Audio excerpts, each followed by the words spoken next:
Ayesha Naseem is the co-founder and CEO of LiveWire, an online platform delivering a first-person narrative about the startup ecosystem in the UAE through written and video content. As a part of her education, to qualify as a chartered accountant, she has previously worked at BDO UAE, one of the top 5 accounting and consultancy firms in the world. It allowed her to test her capability to put in the hours and efforts to venture into the world of entrepreneurship. The single biggest stumbling block she encountered was either inaccurate or absence of knowledge or resources to begin that journey. To overcome this shortcoming and help others like her, LiveWire was founded. What began as a blog is on track to becoming a for-profit business while fulfilling its social objective of transparent content for the local startup community. It gives people within the ecosystem an outlet to share their experiences while remaining anonymous. It celebrates the good and admonishes the wrong, without allowing identity tags to affect judgment. LiveWire is for startups and encourages the audience to start soon. We support fellow and future founders in the UAE startup ecosystem. LiveWire has been a media partner for some of the largest startup conferences in the country. In May 2018, she was awarded a scholarship by Nama Women Advancement Establishment to be a part of the first cohort of the Badri Social Entrepreneurship Program in collaboration with the School for Social Entrepreneurs, United Kingdom. Social September on LiveWire is a result of the opportunities that she has toiled tirelessly for. The entire month is dedicated to showcasing the social entrepreneurial talent and resources within the UAE. With expert interviews, views and tools for free access, it is a one-of-its-kind campaign to do so, especially within the Middle East. Recipient of the prestigious Her Highness Sheikh Fatima bint Mubarak Award for Academic Excellence, World Citizenship, Environmental Awareness and Leadership Qualities, Eye-sha is now keen to gain full proficiency in American Sign Language. She is also an active member of Toastmasters International. An avid speaker, she has competed at the penultimate level, winning accolades at the district stage from among 4,000 plus speakers. She is also a mentor at her club, Lagoon Toastmasters. Her most special project has been as the assistant coordinator of the youth leadership program at a local school. She is hopeful that her goal of succinctly delivering the message of one's need to be understood and seen for who we are is clear and memorable when she takes the stage as a TEDx speaker in the near future.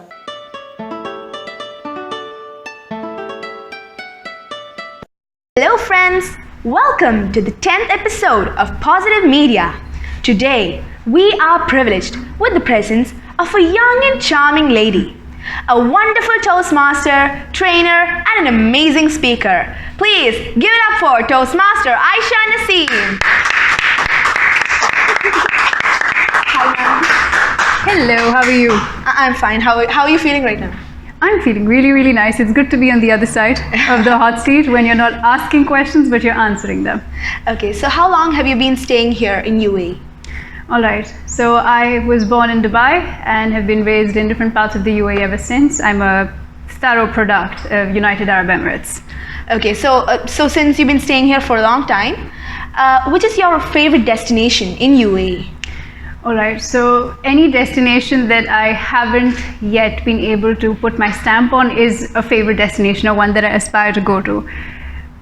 In Dubai, it is the old Dubai that I hold very close to my heart because those are the streets that my parents tell me when their parents have visited UAE, how they've gone through those little alleyways to source the best of the best materials from around the world, whether it was lace or dates or spices.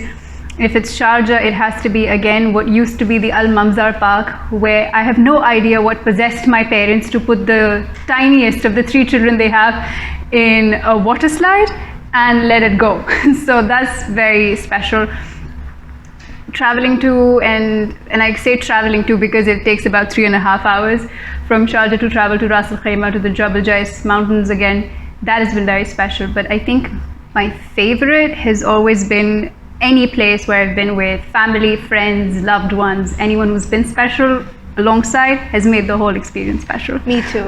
Okay. Lovely. So, so to get to know more about you, could you please brief on your native in India and your family? All right. So this is the toughest question, and you phrased it very nicely without immediately saying, where are you from? Late last year, there was this interview session that was conducted as part of a research to understand what would a university for the future look like. And I was asked the same question, where they said, what is the one thing that keeps you awake at night? And my response to that was, how do I answer the question, where am I from? To bring it to the answer, the roots of our family can be traced to a princely state/district in a state of Uttar Pradesh called Rampur. That is where the earliest of the earliest ancestors that I've been able to trace to had put up their roots. So the family tree started there. And we've been there every school year for the summer vacations. That is where we've called home in India, as our native place in India. But a lot of the family has been in Dubai. So I've grown up around the extended family here itself within the UAE. So I'm not sure how to answer the question, what is my native? Okay. I'm not sure. Are you born and raised here as well? Yeah, I'm not born here, I'm raised here. You're raised here. Yeah. So maybe the way you answer the question, what is your native, would probably be different. If you've always seen UAE ever since you've opened your eyes for the first time, it seems to be my native more than any other country on planet Earth, because this is where I've been around. Okay. So you are an excellent communicator and speaker in Toastmasters, and you've also bagged many prizes in district levels. So what is your advice to my fellow Gavaliers as well as the listeners of Positive Media who would like to become a public speaker? To become a public speaker. Okay, so to those who are not in the room at the moment, let me tell you, none of the people present here need to become a speaker. They're all very talented. They're very enthusiastic. They're very warm when it comes to taking opportunities. So I don't think anyone here in the room needs tips to become a speaker. You're all accomplished speakers. If you've taken the stage as an R counter, you're a speaker. So let's get that out of the way. It depends on whether you're looking to improve your skills on an interpersonal level or if you're looking at it from a purely competitive point of view. If it is on an interpersonal level, the most important skill is not speaking first, it is listening first. Your response will be more appropriate, suitable, and relevant if you've heard what the other person is talking to you about. So then you can have a conversation instead of a monologue, instead of just one person talking and the other person having no chance but to sit back and listen to everything. So that would be to that aspect or that end. On a competitive spirit or at a competitive level, if you want to go ahead and compete at the top level of Gavel Club, please make sure, regardless of all the advice that you're given by your kind mentors, other Gavaliers, fellow Toastmasters, or your parents, listen to all the advice, which is the first piece of information I told you, but apply what makes sense to you. Gavalier Drishya is different from Toastmaster Ayesha. If there is some advice I've received, if it doesn't apply to you, there is no point in you trying to force yourself to fit into some criteria. You will always have your own unique personality once you take the stage. And every time you take the stage, it should be Gavalier Drishya or Toastmaster Drishya or public speaker Drishya. It shouldn't be, she reminds me of someone. Maybe in greatness, maybe in likeness, but it should always be you taking to the stage. So all the advice that you get to hear everything, respect people who've given you such valuable piece of advice, but apply what makes sense to you. If you're not comfortable with dancing on stage to convey a point, don't dance. Find another way to do it. So that would be my advice.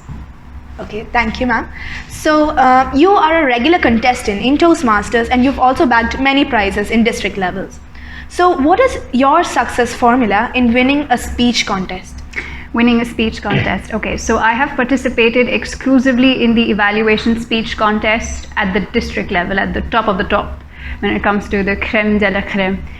I have participated in table topics, but it wasn't one of the reasons why I made it to DTAG. When it comes to competing, the clear goal is you have to come home with the trophy. That is how I look at it. Maybe it's not the same for everyone. Sometimes coming home with a participation certificate is an important lesson in humility. In 2017, that was the first time I'd made it to the final stage. And I'd remember coming home after the division contest with the second place trophy and certificate. And that was a learning moment in the sense I remember going to the Toastmasters club that I'm a member of, Lagoon Toastmasters, telling everybody about my division stage experience, and then just telling myself, you were not the best this year, but it's okay. Tomorrow we will be better. Less than 24 hours later, the story flips. I get a phone call from our then district director saying, the person who had to travel has cancelled last minute. You have to go now. Can you make it to DTAC final stage? For the next 48 hours, I was not focused on the competition. I was focused on getting travel documents, getting the required approvals. It had nothing to do with the contest, but what was important for me was I'd come back from that contest saying, it's okay, instead of I could have been better, I should have done better, or I should have won, or whatever it is. 2018, I got to the final stage on my own merit, but I did not get placed. That felt a little, I'll be honest, it felt very bad. Not a little bad, a lot. It hurt. But again, it was a learning curve. Fair enough. I knew that when I would come back in 2019, after a lot of encouragement from fellow Toastmasters, from mentors, from members of the Lagoon Club, I would eye for the prize, but make sure that when I take the stage, I would be one of those evaluators who added the maximum value to the target speaker in terms of recommendations, in terms of encouraging them to take to the stage. If I have to summarize that really long comment into one is, understand that the competition is one aspect. There is something bigger than you winning the prize. In evaluation contests, it's not so much about the trophy as it is when you take to the stage and you leave the stage with that satisfaction and contentment. I have added value for the 3.5 minutes that I was allotted to be there for that target speaker who took so much of, who took a huge leap rather to address a gathering of 1,000 people.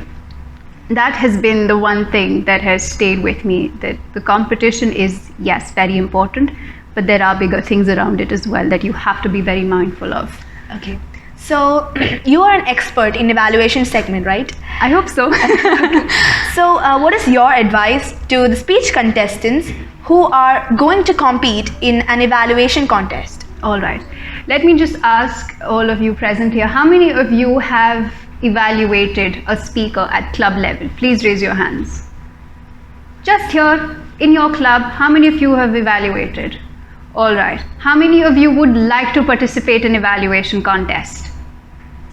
I thought there'd be more hands now. Raise your hands high and up. Perfect. All right. Now, if you want to be good at evaluation, tying into my previous answer, when you take to the stage, remember, it is not all about you. You have to make sure your presentation throws the spotlight on the target speaker. A lot of the times there is focus on how emotive you were as an evaluator, how much of pizzazz did you have, or how much pizzazz did you possess when you took to the stage. Evaluation is the only contest where there are 0 marks for presentation of the evaluator. Humorous speech contest, international speech contest, table topics speech contest, all 3 have some marks designated for presentation value of the speaker. Evaluation does not associate marks to it. You can be your unique self, you should be your unique self as a speaker when you take the stage, but your body language, your hand gestures, adding too much of your own personal experience will then take the spotlight away from the target speaker and put it on you, which is not the whole point of an evaluation. It is adding value to the target speaker and encouraging them to take the stage one more time, to help them continue in that journey. So that was in 2019, I remember. I usually go up with this rule, have 3 points for improvement, make sure you mention at least 3 points of what touched your heart the most, what moved you, what had a powerful impact, what was that absolute punch of a moment in the speech which completely took you by surprise. Yes. In 2019, I broke that rule by giving up 5 points for improvement instead of the regular 3, which might seem a little bit much. But I knew that if I only gave a fluff evaluation, or what I've been told through many mentors is, don't go up and give a fluff evaluation. Don't just be praise, praise and praise. Have the spotlight on the speaker, give as much value add as you can to that target speaker, and make sure that when you come off stage, the only thing that concerns you or should concern you is, I have done everything that was in my power to make sure the speaker, the target speaker's message was echoed through me as an evaluator. Okay. So, have you ever applied your evaluation skill in your personal life? Always. I didn't know what to call it until I joined Toastmasters, that you call it evaluation. The words that we are often taught is assessing, understanding, assimilating information. These are all very complex words, no matter how old you are. But what do you mean by analyzing? Give me a proper word. So evaluation was that word which summed it up in a pretty package tied up with a bow. I am an entrepreneur. I run 2 startups. And as part of running startups, it is very important that you build relationships with the people who work with you, who work for the platforms, people who are your customers, people who are ultimately the reason why you started what you did in the first place. And all of these little touch points throughout the process require you on a personal level to understand, 1, am I doing the right thing? 2, am I conveying it in the right sense? 3, if I have, for example, given a pitch, I have gone up in a contest and I've said, this is what my startup does. Have I communicated the value of that startup? How do I evaluate my own pitch? How do I evaluate whether what I have just heard as feedback is important and can be applied? So evaluation has been happening ever since we were born. Our parents always give us feedback. Our teachers always give us feedback. The neighbor and his dog can also give us feedback when it barks and it tells you, don't come near me. I think you and I were not going to be friends anytime soon, right? Okay. We've always received feedback, but evaluation is a positive twist on the whole story. We're telling you, hey, we know this is amazing and we applaud you for it. B, this is how I believe, in my personal opinion, it's not the view of the room, it's just me and my understanding, this is how we can improve. C, come again, take part again, present again, try this again. You couldn't understand or solve it the first time, try again. Why? Because I, as an evaluator, whether it's a parent, a teacher, a mentor, I believe in your skills. So come at it again. That is life-changing if you are able to implement it in every aspect of your conversation. Okay, so what is the one thing that you want to change in our children community? Okay, I will stay away from the question, what do I want to change in your community or your world? And there's a very simple reason. I do not know what it's like to be a Gavalier in the year 2020. Fair enough? You are not a Toastmaster, I am not a Gavalier. I can only give my opinion or perspective. We are both bound to respect. We are given the freedom to accept what we consider relevant. If there is something that I would want to change, it wouldn't be so much about Gavaliers or Gavel clubs. I would want there to be a situation where Gavaliers conducted a Toastmasters meeting. It would be fascinating. In a room filled with people who are dressed they're dressed to the nines with their button-up suits or the most beautiful, graceful saris, to see Gavaliers come up and do a TMOD, to do the role of a Toastmaster of the day, that would be fantastic. There should be a point where the two worlds come together There has to be an interconnectedness, and there should be feedback. I would love to have a Gavalier give feedback to a distinguished Toastmaster on a project speech, because it really opens up your eyes. You think, I've done everything. I'm still doing this because I love for the Toastmasters organization, but a Gavalier comes up and says, you know what? You could have probably stood to this side of the stage and communicated that story, or you could have dressed in a certain way.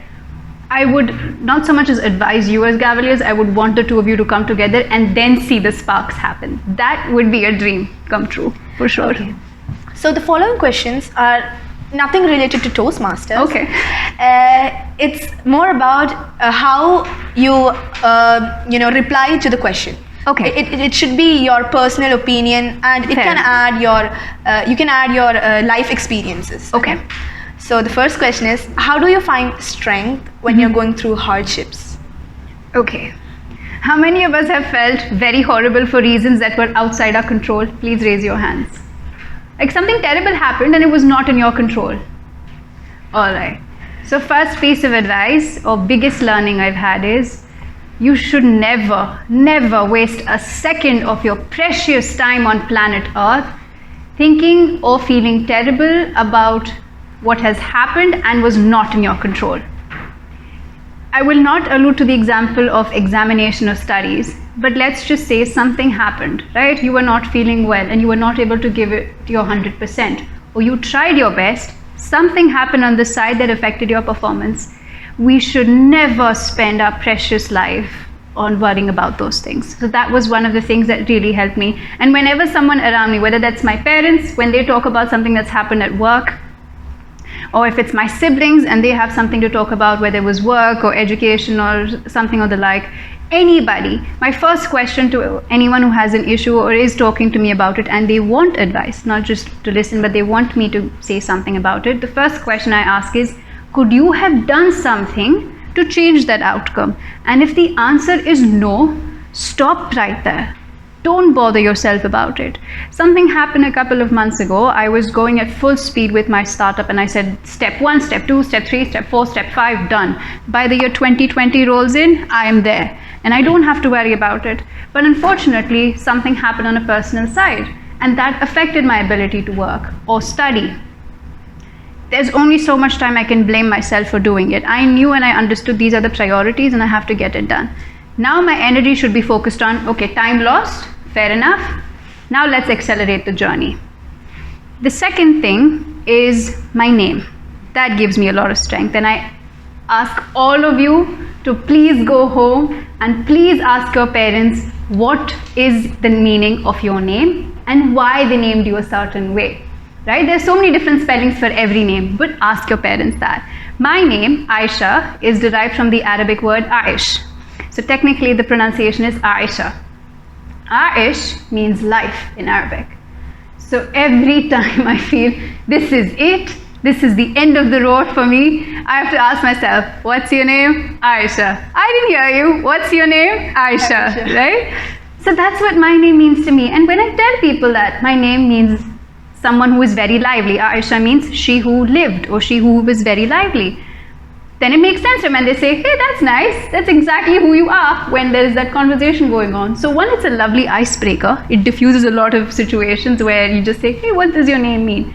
But most importantly, it's a reminder that you didn't choose your name, so far you haven't chosen to change it either.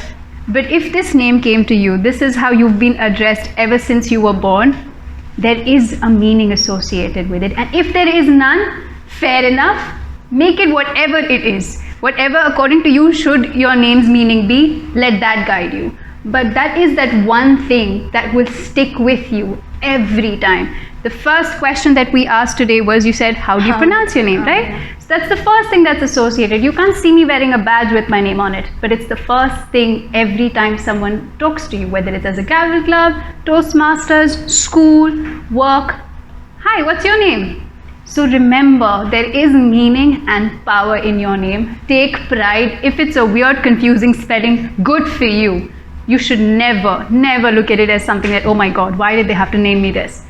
it is a source of power if you let it become one. So find out the meaning of your name if you don't know already. It helps. Okay. So, what are you the most proud of yourself? Is it your name or is it your beauty? Okay. All right. So I can't be proud of my name in the sense that it wasn't a decision I took. Correct? I can be proud of my parents. Thank God, whatever it was, whatever the thought process was, this is what they decided to name me, and they decided the spelling would be Ayesha and not Aisha, or whatever other permutation combinations exist. That is not something I can take pride in on a personal level. I feel pride in my name, but it's not something I'm responsible for. Beauty again, it is one, your perception, absolutely. Second, it is God's given gift if we want to talk about it in that context. I think the one thing that I'm really proud about, okay, we probably look for some kind of affirmation from our parents or our grandparents. There are people that we want to please, right? Yeah. Now, I was 19 when I got my first official work experience. I finished school and I started working in one of the biggest firms in the world. And I thought, okay, this is where my parents are going to tap me on the back and say, good on you, good on you. And they did. But I remember, it was, I think, in the year 2017, and the night lamp was on. I was in my room. I was sitting on a study desk. I was at my study desk, and I was writing my business plan. And I said, okay, this and this and this. 2018, similar situation. It just continued and carried on. You know, this is what I'm going to do, this is what I'm going to do. And I remember my mom coming in one night, and she had sleep in her eyes, and she just opens the door and she's looking at me, and I'm just going at it. Like, this is who my target audience is, blah, blah, blah. She can't see all of that. She's standing at a distance. But she comes to me and she puts a hand on my back and she says, you've done enough. You can go to sleep now. I can't tell you. It felt like, you know, someone had poured this bucket of ice water, or I was just surrounded by a warm hug that felt like it was made of hot chocolate. I'm not sure if you can understand that. But that is what it felt like. There are people who we look to for affirmation, and that's fine. And every single time my parents have said, we probably do not understand what you do 100%, but we know this is helping you fulfill whatever you have thought of as your destiny, and you're doing active work. Every time I'm able to follow up into that routine, I feel, okay, Ayesha, I'm so proud of you. Next step, tell me what to do. So that is what I have to do. And I would encourage all of you as well, do not wait till someone has given you that plaque or that certificate or that trophy that says first prize or second prize or any prize. You have to be proud of who you are every single day. For example, I'm so proud of myself. I have been making my bed for the past 21 days. Great habits set in. Next. Or I've been able to follow up with my physical activities, whatever I do to make sure that I'm fit and healthy. If you're able to do whatever goals you've set, short term or long term, on time, please tell yourself, I'm proud of who I am. Let's keep this going. Okay. So, do you believe in fate and that everything happens for a reason? Do I believe in fate? Okay. Now, you're aware of synonyms, right? Like, one word can have many meanings. So I believe fate, destiny, luck, they're all synonyms of one another. I believe in the power of a couple of things. For example, I believe in the power of my parents' prayers. Their du'as have saved me from so many mishaps. They have pushed me when I thought there was no door available, there was no window, I don't know if I'll be able to get to the next level. And their prayers and their best wishes, they have pushed me forward. Was that my fate or destiny? I can't answer that, because can we talk about religion in this format or no? No, okay. Now, the way that we've been raised is that prayers have the power to change your fate or destiny. And I think, yes, it might be your destiny to be successful, but your effort will make sure you're more lucky. Your preparation will ensure you're more successful. And when everything else seems to fail and cease to have importance, or anything that can push you forward, there is this feeling and belief that if my parents are praying for me and they're saying, Ayesha, inshallah, you'll be able to do it. Ayesha, inshallah, it'll work out well. I remember for DTAC 2019, before going up, I remember speaking to my mother, and she said, Inshallah, bacha, you'll go up on stage and you'll do very well. Don't worry about it. I thought, okay, great. My mom said it. I'm fine. We can do this all day long. My father, who was present at DTAC, said the same thing. He said, you've done everything. It's absolutely fine. So there are these moments when you need, to press the accelerator. And you've been going at a steady speed and then something happens and it just accelerates your journey. So that, I believe, has been the power of prayer that has probably changed what could have been my fate earlier into something that is better. One thing that ties in for everything that has ever happened is whatever has happened, with or without those prayers, is the best outcome. Have you watched Avengers, anyone? Okay, so you understand the concept of infinity stones and the whole parallel universe and other realities, etc., right? And they always say whatever happened ultimately was the best outcome, correct? They're always working towards the best outcome. So that is how I've always thought, that stop telling yourself it worked or it didn't work. It happened and this was the best thing that could have happened. Now what? Next, what are you going to do?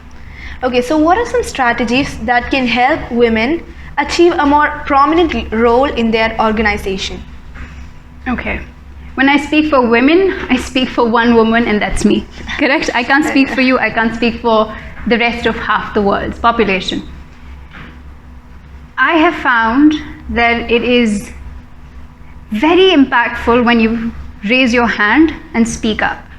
It doesn't have to be the first person in the room. It doesn't have to be somewhere in the middle of the conversation. But make sure that people are aware that you are at the table. If you're sitting as a passive listener with all these great ideas swimming in your mind, nobody around the table who's seated there will know that it's happening, or this is something that can happen that would be amazing, whether it's at, again, school project, corporate level, your own startup. If I have an idea that, hey, you could try this strategy and probably this would work, I would have to speak to you about it. And then you would probably say, but Ayesha, don't you think this would be better suited for XYZ reasons? Or maybe it's not my style, for example, right? So please speak up. Sometimes you might have to yell to get your point across, and that shouldn't stop you. It is very important for women to speak up, because the idea of visibility, how do I see you? Is it because of the way you're dressed? Or is it because what you said hit me more, which had more impact on me in a positive way? Correct? Yeah. The most obvious way for someone to denote is, okay, long hair, dressed in a feminine way, that's a woman, correct? So they notice that there is someone at the table. But for your opinion to make a stamp, it would need for someone to tell. Who is the best person to tell your story or your opinion? Mother? It's you. Oh, me. Your story, your opinion. It would be you, correct? So that is the case. If you want to make a splash, if you want to make news, please speak up. You are the best person to tell your story or your opinion or your point of view or your perspective as a woman or as women. Okay. So is there anything you want to say that we haven't discussed yet? Yes. Free piece of advice. Please make sure you have a favorite fruit. It helps whether you're feeling happy or sad or stressed or anxious. If you have a favorite fruit, even when you don't want to eat anything else, everything feels too much. My favorite fruit is the guava. There is a story about why I like guava, but for me it is, no matter how tensed I am, no matter how terrified I could be before going up on stage, if I can find a guava, I will find one and I'll eat it. So find a favorite fruit and it's a healthy habit, right? Mm-hmm. So find a favorite fruit. Drink lots of water, please. Your brain consumes 70% of all water that you drink. This needs water to work, so please drink water. And most importantly, there is this conversation about, it irritates me. It says these millennials, these Generation Z, these Generation X, these young people, like there is this othering concept that constantly happens, like I am different from you. The problem is not I am different from you. The problem is we're not able to come together and have a conversation. So please don't be turned off or switched off whenever someone says, but you young people do all of this. You young people are into applications and you young people waste your time. The reality of the situation is you young people will save the earth. There is so much of a mess that has been created by past generations, environment, holes in the ozone. None of us were born early enough to create a hole in the ozone layer. We're not responsible for the damage, but we are responsible for the cleanup act, whether it is miscommunication, misconception, stereotypes. So please, if anyone has ever come up to you and said, you young people, followed by anything negative, switch off from that conversation. It does not tell you what your worth is. It does not tell you how important you are. You young people will save the earth. You young people will change the way things happen. You young people are so important to the bigger picture. So you young people need to believe in yourself as well. Hi, ma'am. I wanted to ask you something different. By profession, you are a chartered accountant. So, if you couldn't, supposedly, if you couldn't become one, what would you like to become other than that? Fantastic question. May I please ask your name? Malvika. All right. Gavalier Malvika, you've asked a very important question, but there are two things I would like to answer. First is, please do not address everyone you've ever met who's older to you as ma'am or sir. And there's a very important learning for it. When I started working, I was 19 and I was working with gentlemen who were, to put it into perspective, either my father's age or my grandfather's age. Clients would be those who have they are great grandparents, right? And I'm working with them. And the first lesson I was told was, Aisha, please stop calling them sir. As a professional, you're on the same level as this other person. Understand if they would prefer you to address them as sir, fair enough.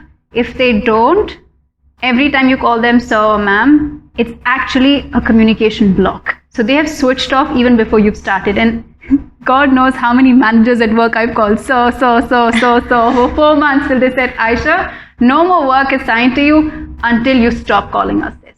So one, please understand that. And I remember whenever I've been in that room where I'm either the teacher, the educator, a facilitator, a trainer, my first request to everyone is, before we start, please know you can call me Aisha. Please do not call me ma'am. Because there has to be at least one person who says, okay, you know what? I'm fine. If I go out and call someone ma'am tomorrow, do not call someone ma'am or sir tomorrow, it will be a huge problem. It's fine. So one, let's get that conversation started. Second thing, as a professional, I am not a chartered accountant. I am an entrepreneur, I'm a speaker, I'm a trainer. You asked me the question, what if I did not become a chartered accountant? The answer to your question is, I am not a chartered accountant. I started my studies for chartered accountancy. I finished 2 of 3 levels of examination. I had a very important conversation with one of my mentors at work. And he sat down with me and he said, Aisha, understand if for the rest of your life, you 1, want to pursue this qualification, 2, if this is the career path you will be the best at. His exact words were, is this something you will be great at if you dedicate the next 10 years of your life to this?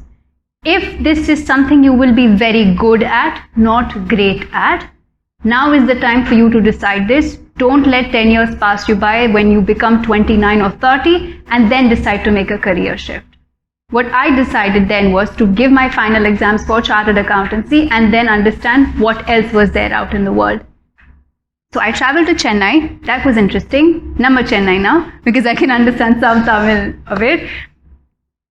And then it led me to a very interesting journey of starting a media startup, which then led me to other opportunities, as you heard during the introduction about getting a scholarship, which then took me to London, Cornwall, and Delhi to understand social entrepreneurship and that circle across the world. So I've already done what I wouldn't do if I were a chartered accountant. I have studied for chartered accountancy. I have worked as an audit professional, but I am doing right now what I believe was my true calling. And it has led me to, as we discussed this earlier, right? Fate. So I think the fate was aimed towards social entrepreneurship. So now I'm trying to make a case for, can we have a special license for people who are doing incredible work on a humanitarian level as a business here in the UAE? I hope that answers your question. Thank you, Malvika. Hello, my name is Alida, and my question for you is, you go with Toastmasters, you have your profession, and you have many more personal life. How do you manage such a busy life? I don't think I do a good job of managing things. Okay, so to manage anything which is more than one item requires balancing, correct?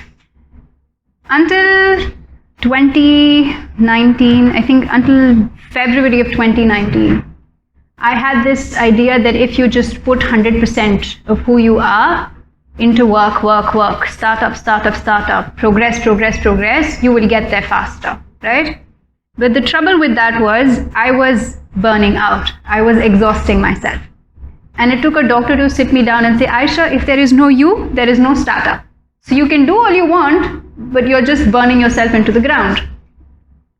Then came the point of, but how do you balance then? Is it work-life balance? Then the answer was, it's life. Everything is a part of life. So never distinguish between the two things, that this is work and this is my life. There is life, there is work, there is personal time, there is startup 1, there is startup 2, there is Gavel Club, there is Toastmasters. What is my goal? Is this aligned with my goal? Yes. Okay. Next step. If this is aligned with my goal, am I going to add some serious value to this conversation if I take part in this? If I am going to add serious value to it, yes. Am I going to receive value in this? The answer is also yes. Then you take it forward. The underlying factor is this aligned with what you want to achieve? Thank you, ma'am, for your generosity in coming. Okay, thank you, TM Ayesha, in attending this meeting. My Hope pleasure. you come here again for will. another interview. For sure. Hopefully it would be more of a conversation. Did it feel like an interview or a conversation? I hope it was a conversation. I wouldn't want it to be an interview. And I want to thank Toastmaster Vinod Metamil, who has taken up this incredible opportunity. And more than anyone else, please ask this wonderful person how he manages so many Gavel Club, Toastmasters Club, professional life, personal life all together. He is someone to learn from, so please ask him that question. He is doing this incredible work of bringing all of you together to have these important conversations before you go out into the big bad world. So thank you very much, sir, for the opportunity. Thank you for doing this for these young people who are going to save the world ultimately. And Gabriel Drusha, it was such a pleasure speaking with you. I wish you the very, very best of luck. Thank you, ma'am. Thank you for coming. My pleasure. Thank you. Please subscribe to Positive Media channel for future updates. Also, click the bell icon for timely updates. Do share our YouTube link among your friends and family.